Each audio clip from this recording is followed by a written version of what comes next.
Iš to laikotarpio atsimenu, kad tuo metu dar iš viso nebuvo platformų, kur tu ką tik po studijų, ar baigęs, ar tik pradėjęs kelią, ar dar studijuodamas turėtum kur pasirodyti. Nes dar kaip ir nesi iki galo profesionalas, nes profesionalui tai yra labai dideli lūkesčiai, o kaip studentas, tai va būtent dar nesi priaugęs iki to lygio. Tai atsimenu, kad bitės buvo būtent ta platforma, kuri suteikia galimybę būti toje scenoje, nes manau, ypatingai jaunam kūrėjui labai reikia kuo daugiau susidūrimo su publika, kuo daugiau patirties sceninės. Ir dar tuo metu akademijoje, kurioje mes studijavome, dar mes pačiame studijų formate neturėjome galimybių tiek daug rodytis. Aišku, Airas organizuodavo ten vieši egzaminai ir kažkas tokio, bet vis tiek tai nebuvo ta profesinė patirtis. Aišku, dabar jau ir pačioje akademijoje, ten ir dėstau, tai matau, kaip veikia mokymo sistema iš vidaus, tai atsiranda žymiai daugiau galimybių jau studijų procese pasirodyti, įrodytis ir dalyvauti jau profesinėme gyvenime. Tačiau manau, kad vis tiek tų platformų, kurios suteiktų tą galimybę, jų nėra tiek daug. Mes buvom išvykusios į rezidenciją po magistro baigimo į Airiją ir Lietuvoje čia pirmas kartas pristatėm. Labai gyvai prisimenu, kaip jūs dvejojot ar daryti, nes, ta prasme, tai buvo tas būtent išvažiavimas ir ar scenai tai veikia, tik tais tas gal bičių toks, tuo pačiu ir toks atviras formatas, kur gali. Nu, ta prasme, Taip, gali pasibandyti, nes tavęs tenais nesiruošia teisti ar kažkaip vertinti. Nors man atrodo, kai ten buvo, kažkas rašydavo. Atsiliepimus. Tai tas vis tiek natūraliai truputį, pareigoja, bet manau, yra be galo svarbu apie tą atgalinį ryšį. Žinoti, ar veikia, ar neveikia. Tada vėlgi iš šitos perspektyvos labai svarbu, nes tu pradedi mokytis, klausytis kritikos vertinimo. Tada mokaisi suprasti, ką atsirinkti, ko klausyti, ko neklausyti, tai yra, man atrodo, labai svarbu. Tai va šitas dar momentas, kad rašydavo apie tas miniatiūras, bandymus, eksperimentus yra labai labai svarbu. Nes paskui mes jau ir projektą parašėm ir tada gavom finansavimą ir sukūrėm jau pilno metro tada darbą. Tai taip tokia va irgi platforma atspirties taškas buvo. Buvom su Saimonu, tai man asmeniškai gal, toks vidinis prisiminimas, jis gali būti visiškai klaidingas, bet man toks buvo virsmas tarp bičių platformos, kuri tokia, ne tai kad non-professional, bet kuri nesiorientuoja, kaip į festivalinius rėmus, ėjimas jau link tokio galbūt labiau kūno. Ir nors tai vis tiek su Saimonu darbas vis tiek eksperimentinis buvo panašiai, bet vis tiek tai traukia labai stipriai profesionalų požiūrio kampą. Tokį mes susitinkam nors ir trumpam laikui, bet darome realiai profesionalų scenos kūrinį.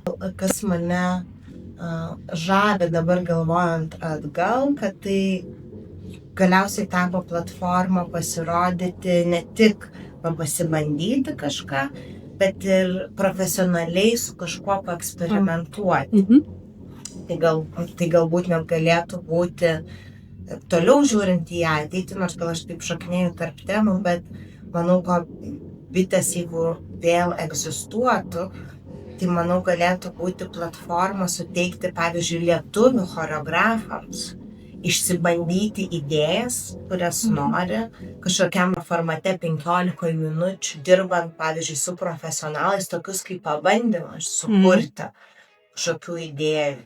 Nes mes Lietuvoje neturime jokios terpės, kur jau profesionalūs choreografai, aš kalbu iš savo dabar perspektyvos, galėtų bandytis daryti dalykus. Nes ir dabar kaip menininkė šokio jaučiu tokia kažkokia, kuo toliau, tuo didesnį svorį ant pečių, kad tarytum nebegaliu su savo kūriniais kažko bandytis. Ir galbūt čia yra mano susikūrimas, bet kad neturiu galimybės paeksperimentuoti, žinai. Aišku, tai aš doktorantūrai meno, tai dėl to man gal tas eksperimentavimas iš viso dabar tapo kaip esmė kūrybos. Bet jeigu už doktorantūros rėmų, tai tada tu turi rezultatas, parodyt. Nėra open studijos Lietuvoje, neturim, žinai, netgi kultūros, dabar jau prasidėjo, bet kultūra kviestis į atviras repeticijas, rodyti, jos nėra. Ir aš suprantu, viskas visada susiveda į pinigus ir galimybės, nes tai mes galim, daug darom visada iš savo, tai ateikit čia, ateikit pažiūrėti, daug darom, pavargsti. Bičių rėmuose sukurtas tėčiui eskizas. Taip, eskizas. Tai turbūt labiausiai žymi mano kaip jau asmeninės kūrybos pradžią tokią, kuri paskui galiausiai susiformavo ir į mamą, vaiką, dabar draugę ir visą seriją darbų. Tai čia buvo pirmas toksai kūrybos atspirties taškas, kaip platforma. Tai čia, man atrodo, man asmeniškai tai buvo labai labai svarbus procesas. Ir vėlgi platforma, kad tai galėjo įvykti, nes aš turbūt dar tada nebūčiau galėjusi ir dar juo labiau dar kitaip asmeniai projektų rašyti nemoki, nei turi nuo ko atsispirti, nei nežinai ką daryti, visiškai esu toksai vienišas, tai turėti tokią platformą, kuris suteikia galimybių, buvo labai svarbu. 16 metais kartu su būtent šokių Dulkių Siurblių ir tėčiai buvo ir skatino jo tada, kaip dalyvavot.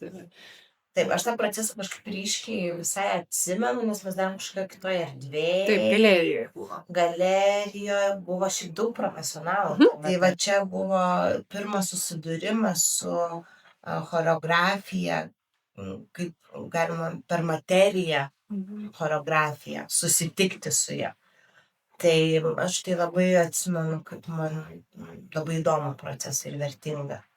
Man labai patiko tas darbas ir su Andrium buvo labai įdomu dirbti ir su visa komanda irgi, nes man asmeniškai tai buvo tiesiog kitoks kampas.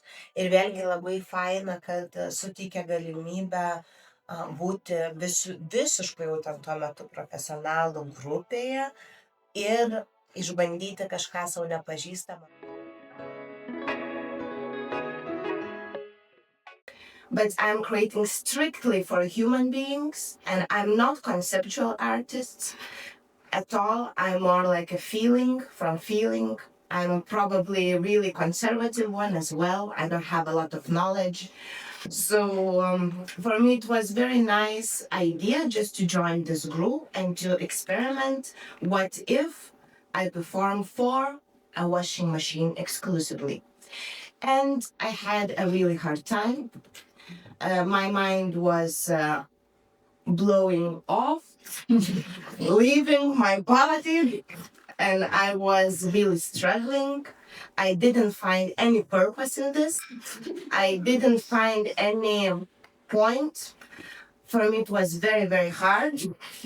But what I got a really nice freedom out of that, and I really appreciate.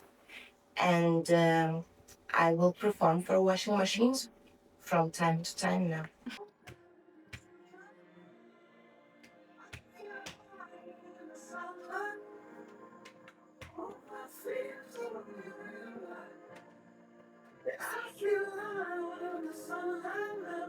Aš nesąmonė čia ir aš tiesiog šoku, nes, žinai, aš va ir iki dabar dar nesuprantu, nes yra kitas galbūt,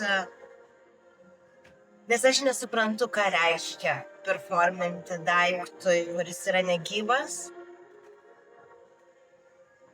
Tiesiog man kitaip smegenys veikia ir aš tiesiog šoku, įsivaizduodama, kad skalbimo mašinai mane žiūri, aš ją personifikuoju.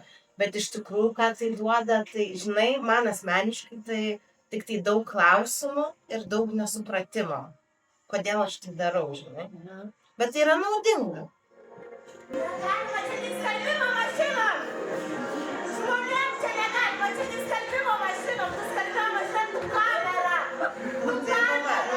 ir čia, man atrodo, mano vidinė būsena ir atspindi to, kad vis tiek žmonės turi teisę eiti, žiūrėti ir tada man tai tapo tokiu, pretendinimu, kažkokiu apsimetimu, kad aš neva tai šoku skalbimo mašinai, bet iš tikrųjų tai, tai nėra tam, žinai, ir man tiesiog jungtis smegenys nesusijungia ir iki dabar aš to savo asmeniškai negaliu atsakyti šitą klausimą. Bet tai buvo iš tikrųjų vertinga patirtis, ką ir sakiau ten, kad ta laisvė. Kažkokia laisvė vis tiek suteikia, tada atpalaiduoti savo kūrybinės sistemas, kuriom paklūsti ir pabandyti kažkaip kitaip pažiūrėti. Aš galbūt pradėjau galvoti apie žiūrovą vėlesniuose savo darbuose, ypatingai vaike, mamoj, vaike, draugėje, ypatingai žiūrovo žvilgsnio poziciją, kaip gali kreipti į ką žiūrovas žiūri, ką pastebi, ką jisai mato, kokius akcentus nori, kad jis pamatytų, išgirsti, kas anksčiau galbūt buvo pasąmoningas srautas kūrybinis, dabar tampa vis labiau įžemintas ir konceptualizuotas, ta prasme, kad labai stipriai gali paveikti žiūrovo patirtį su savo kūriniu ir turi teisę suteikti jam rinktis arba specifiškas reakcijas iššaukti. Tai tampa labai aišku. Aš apie tai net, žinai, negalvojantis. Aš čia taip kuriu, pasižiūrėkite, ką iš to gaunu. O dabar vis aiškiau darosi, ką norėčiau, kad žiūrovas gautų, kurioje vietoje norėčiau galbūt iškelti jam iššūkį, kurioje vietoje norėčiau, kad jisai susitapatintų, jeigu jisai gali susitapatinti su ta tema. Tai gal taip ir pakito nuo visiškai atsiribojusio žvilgsnio, labiau energetiško, tokio abstraktaus, labiau konkretų ir konceptualesnį santykį su žiūrovu. Ir apie tai, kad anksčiau man atrodydavo, kad reikia, kad visiems patiktų. Tikrai, kažkaip, jeigu kažkas kažką pasakys ne taip, tai jau čia blogas kūrinys.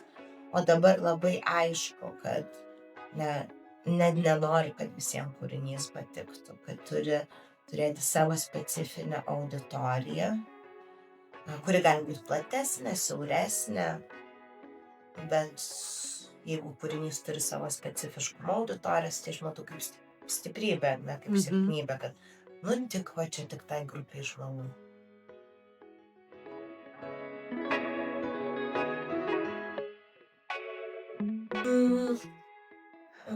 Kojusiu. Bet čia iš esmės tai labai susiveda į tą sistemą. Man atrodo, tas poreikis yra labai panašus išlikęs. Tam, kad būtų sistema, kuri iš tikrųjų leistų tiesiog bandyti, kuri tiesiog leistų turėti, nežinau, kelių savaičių kažkokį intensyvų researcho etapą ir padaryti augant studijos, kažkokį pristatymą, kažką su palaikymu, tiek finansiniu, tiek kažkokiu, žinai, aparatiniu palaikymu. Tai šito galbūt labiausiai trūksta erdvės eksperimentams, nes aišku, man dabar buvo labai gerai 4 metus, nes aš studijavau ir vis dar to jau baigsiu meno doktorantūrą, tai aš ten turėjau erdvės va ir galėjau sau leisti eksperimentuoti, susikurti savo platformas ir kažkokias palaikymo sistemas, mažas grupės, kurios man veikia. Tačiau dabar galvoju, kai aš išeisiu šito aparato, kas tada, tai ką? Vėl grįžti tą patį, daryti. Nors, aišku, toliau ten dariau ir spektaklius. Bet netgi iš tos sistemos eksperimentavimo, mano paskutinis darbas Šokis cigaretė ir geriausiai draugai, aš labai ryškiai galiu matyti, kaip maži, nerezultatyvūs eksperimentai paveikia kūrinius, kurie galiausiai atsiranda scenoje, kurie išnešami yra žiūrovams. Ir tai yra įspūdingas poveikis ir labai labai ryškus. Tai tokių erdvių labai labai reikia. Tai tie poreikiai išliko iš tikrųjų panašus tik tam lygmenį. Tie patys išliko ant kito laiptelio. O studentė tai labiau orientavausi į fiziškumą. Mhm. Kūnas kaip fizinis įrankis. O dabar su kūnu susitinku kiekvieną dieną savo pasivaikščiojimuose, savo praktikose, kaip vieta, vieta, kurioje vyksta dalykai, atsiranda idėjos, ne kaip įrankis idėjom išpildyti, bet kaip idėjų gimimo vieta, kaip kūnas kažkaip nebeatsiskiria nuo idėjinio pasaulio, kas man būdavo anksčiau, sugalvoju idėją, tada dirbam, išdirbam tą idėją. Dabar kūnas yra ta pati vieta, kurioje idėjos ir gimsta, ir gyvena, ir kuris galbūt netgi ir diktuoja, kaip jos turi būti vystomas. Vieta, kurioje tu klausaisi ir girdi, o ne prievartauji ir verti kažką daryti vardan idėjos. Galbūt taip pasikeitė. Šiaip labai ryškiai man jaučiu, kad pasikeitė, kad kūnas nėra įrankis. Kūnas yra lygiai tokia pati mąstymo sistema.